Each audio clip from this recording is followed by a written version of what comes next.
ஹரே கிருஷ்ணா. சைத்தன்ய மகாபிரபு குழாம்ல இருந்த ஸ்ரீ ரகுநாத பட்ட கோஸ்வாமி பற்றி பார்க்கலாம். நமக்கு உண்மையாகவே பகவானை அடையணுங்கிற ஆசை இருந்தா, அவர் குரு ரூபத்துல நம்மகிட்ட வந்து அவரை அடையிற வழியையும் காட்டுறார். ஏன்னா வேற யாராலையும் அந்த பாதையை காட்ட முடியாது. பாதையும் அதுதான், சாதனையும் அதுதான், சாத்தியமும் அதுதான். பாதையோட மறுமுனையில பகவான் இனிய ரூபத்துல தம்ம நாடி வரக்கூடிய அந்த ஆத்மாவை நோக்கி காத்திருக்கிறார். குரு காட்டிய பாதையில போகும்போது நமக்கு அந்த பகவான் கிருபை கிடைக்கும். ஏன்னா கிருபைங்கிறது பகவானுடைய சுபாவம். அந்த சுபாவம் தான் குரு வடிவத்துல இருக்கிறது.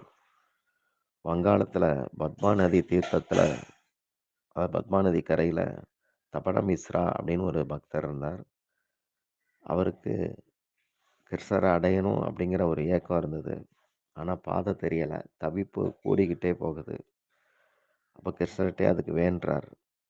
ஒரு நாள் அவர் கனவுல ஒரு தேவதை காட்சி கொடுத்தது. அவங்களுடைய குலதெய்வம் காட்சி கொடுத்து, நிமாய் பண்டிதர்னு ஒருத்தர் இருக்கிறார். அவரை போய் தரிசனம் பண்ணு, உனக்கு உபதேசம் செய்வார். அவர் இறைவன் தான். அவர் வேத ரகசியங்களை உனக்கு வெளிப்படுத்துவார். நீ யாருக்கிட்டையும் இதை பற்றி சொல்ல வேண்டாம்னு சொன்னாங்க அந்த அம்மா. கனவு முடிஞ்சதும் தபன மிஸ்ரா ஆனந்த கண்ணீர் வடித்தார். இந்த ச- இந்த இந்த- இந்த டைமில் இந்த நேரத்தில் ராம்பூர் அப்படிங்கிற இடத்துக்கு நிமாய் பண்டிதர் வந்திருக்கிறத கேள்விப்பட்டு தபன மிஸ்ரா அங்கே போகிறார். அப்போ சைத்தன்ய மகாபிரபுவை வணங்கி நமஸ்காரம் செய்து, எனக்கு லோக வாழ்க்கையில் இஷ்டம் இல்லை, எதையுமே தெரியாத எனக்கு இறை விஞ்ஞானத்தை நீங்கள் சொல்லணும், நான் என்ன செய்யணும், என்னுடைய வாழ்வின் குறிக்கோள் என்ன, இதை கேட்குறார். அப்போ நிமாய் பண்டிதர், அதாவது சைத்தன்ய மகாபிரபு, 4 யுகங்களுக்கும் ஆத்மாவுக்கு ஒரே தர்மம் நாம சங்கீர்த்தனம், ஹரிநாமத்தை சொல்றது. ஆனால் 4 யுகங்களுக்கும் யுகத்துக்கு வேற வேற தர்மம். சத்தியயுகத்தில் விஷ்ணுவை தியானம் பண்ணணும் நாமத்தோட. திரேதா யுகத்தில் நாமம் சொல்லி யஜ்ஞங்கள் செய்யணும். துவாபர யுகத்தில் நாமங்களை சொல்லி அர்ச்சனை பண்ணணும். அந்த பலன் இந்த கலிகாலத்தில் நாம சங்கீர்த்தனம் செய்து எதை செய்தாலும் அந்த பலன் கிடைக்கும். அதனால கலியுகத்தில் யுக தர்மமும் ஜீவ தர்மமும் ஒன்றா இருக்கு. இந்த நாம யஜ்ஞம் இதுதான் சாரம் அப்படின்னு சொன்னார்.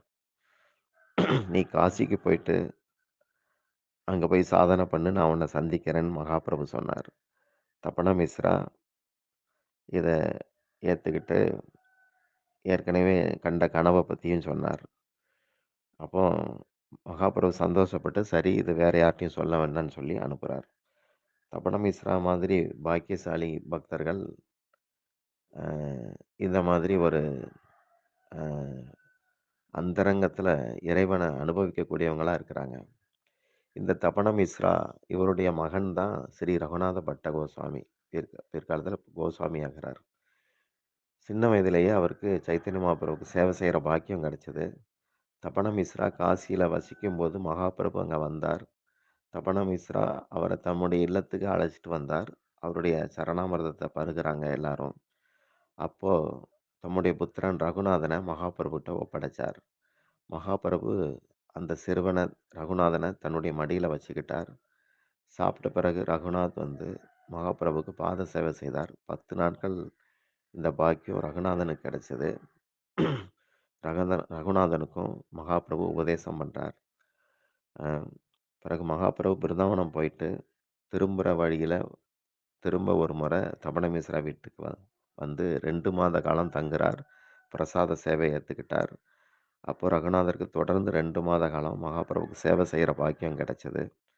அப்போ தான் மகாபிரபு பிரகாசன சரஸ்வதிங்கிற ஒரு மாயாவத துறவியை உத்தாரணம் பண்ணார்.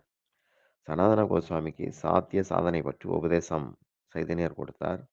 சில நாட்கள் கழிச்சுட்டு ரூப கோஸ்வாமி பிருந்தாவனத்திலேருந்து நீலாச்சலம் போகிற பாதையில் காசியில் தபன மிஸ்ரா வீட்டுக்கு வந்தார். அப்போ ரகுநாதர் அவரை தரிசனம் செய்கிறார். ரகுநாதர் நல்லா படித்திருந்த ஒரு பண்டிதர். கௌரங்கருடைய நாமமும், ரூபமும் அவர ரொம்ப ஆக்கிரமிச்சிருந்தது. எப்பவும் சைதன்யர் நாமத்த சொல்லிக்கிட்டே இருப்பார். மனசுல அவருடைய சரண பிராப்திக்கான தினத்த எண்ணி ஏங்க ஆரம்பிச்சிட்டார். மகாபிரபு பாதத்த அடையணும் அப்படின்னு சொல்லி. மகாபிரபுவ சந்திக்க ரகுநாத் ஒரு ரத யாத்திரை சமயத்துல நீலாச்சலம் போறார். நீலாச்சலம் வந்து ஜெகநாத்புரி. மகாபிரபுடைய இருப்பிடமான கம்பீராவுக்கு போயிட்டு, அங்க தன்னுடைய கண்ணீரால மகாபிரபு பாதத்த அலம்புறார். மகாபிரபு அவர அணைத்து அவருடைய ஆன்மீக நலன்கள விசாரிக்கிறார். மறுநாள் அவர் தங்குறதுக்கு ஏற்பாடாச்சது. ரகுநாதர் மகாபிரபுவ தமது தங்கும் இடத்துக்கு அழைச்சிட்டு போய் விதவிதமான உணவு வகைகள் தயார் செய்து அவருக்கு பிரசாத சேவை செய்தார். மகாபிரபுடைய உச்சிஷ்டத்தை தான் சாப்பிட்டார். 8 மாதங்கள் ரகுநாதர் அங்க தங்கி மகாபிரபுடைய கிருபைய பூரண ஆனந்தத்தோட அனுபவிக்கிறார். அதுக்கப்புறம் மகாபிரபு அவருக்கு விடை கொடுத்து அனுப்புறார். அப்போ நீ திருமணம் செய்துக்காம வயதான பெற்றோருக்கு சேவை செய். சிறந்த வைஷ்ணவர்கள்ட்ட இருந்து பாகவதத்தை கேளு. இன்னொரு முறை இங்க வா அப்படின்னு கூறி தன்னுடைய கழுத்துல கிடந்த மாலையை ரகுநாதருக்கு பிரசாதமா கொடுத்தார். அதை பெற்ற ரகுநாத் ஆனந்தமாக காசிக்கு போறார். அங்க பாகவதம் படிக்கிறார். பெற்றோரின் காலத்துக்கு பிறகு ஜெகநாத்புரி வந்தார். இந்த முறையும் அவர் மகாபுருடைய இனிய சங்கத்துல 8 மாத காலம் இருந்தார். மகாபுரு அவரை எப்பவும் கிருஷ்ணநாமம் சொல்லு அப்படின்னு அறிவுறுத்துறார். ஒரு பெரிய ஜெகநாத கோயிலில் நடந்த ஒரு பெரிய திருவிழாவில் தன்னுடைய கழுத்தில் இருந்த துளசி மாலை, தாம்பூலம் இதுகளை ரகுநாதருக்கு பிரசாதமாக கொடுத்து அவரை ஆலிங்கனம் செய்து அவருக்கு கௌர சக்தியை அவருக்குள்ள உருயேற்றி பிருந்தாவனத்துக்கு அனுப்புகிறார். ரகுநாத பட்டர் மகாபுருவை தியானித்தபடியே பிருந்தாவனம் வந்தார். ரூபர் சனோதனர் இவரை பார்த்து மகிழ்ச்சி அடைஞ்சாங்க. இப்போ 3 பேரும் சேர்ந்து மகாபுருடைய குணலீலைகளை பற்றி விசாரம் செய்து பாவ சமுத்திரத்தில் மூழ்கி அழுது அழுது விரஜபூமியை நினைக்க ஆரம்பித்தாங்க. பாகவத்துடைய அமிர்த கதாரசம் இவர்களுக்குள்ள பெருகி ஓடிச்சுது. ரகுநாத பட்டர் தினமும் மாலை நேரம் ஸ்ரீ கோவிந்தா ராதா கோவிந்தா ஆலயத்தில் பாகவதம் சொன்னார். மகாபுரு அவரை பிருந்தாவனம் அனுப்பியதன் முக்கிய நோக்கமே இதுதான். விக்கிரக சேவை, நாம ஜபம், பாகவதம் 3 ஒன்று தான் சொல்லி மகாபிரபு அவருக்கு அறிவுறுத்தியிருந்தார்.